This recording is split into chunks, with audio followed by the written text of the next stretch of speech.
Did you know that in Canada, more than half of all women experience violence? Domestic violence accounts for a quarter of police-reported violent crimes, and approximately every 6 days a woman is killed by her intimate partner.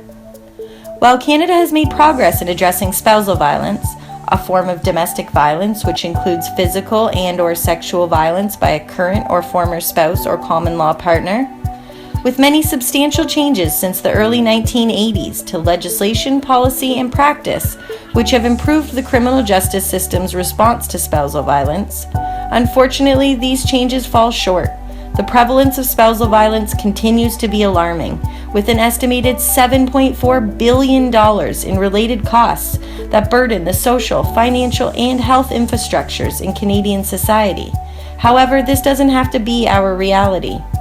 Research that seeks to answer questions provides insight and knowledge into the different yet connected components of spousal violence, important for prevention, policy, and practice, are key steps towards a violence-free Canada.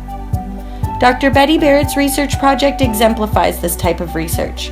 By building on and addressing some of the limitations in the current literature, the story of this SSHRC-funded research focuses on 3 interconnected objectives on spousal violence in Canada to identify and communicate the practical implications to stakeholders such as police officers, law enforcement administrators and educators, and policymakers, as this is key to making research matter. The first objective explores the motivations and deterrence for reporting spousal violence to the police. Knowledge of deterrence is vital, as only 1 in 5 victims of spousal violence actually come into contact with the police, highlighting a substantial problem of underreporting. The second objective is to investigate how the police respond to cases of spousal violence and how victims evaluate this response, by simultaneously assessing their relationships with individual characteristics, such as socio-demographics, incident or violence characteristics, and neighborhood characteristics. The third and final objective is to evaluate changes over a 10-year period in the number of cases of spousal violence, the reporting practices of victims, and variations in police response.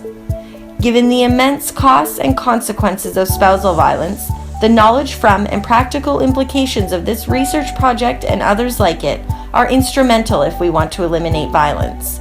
By taking a multifaceted approach to studying spousal violence in Canada, Dr. Barrett's research project adds to our knowledge and through communication and dissemination of the results, encourages translation of research into practice.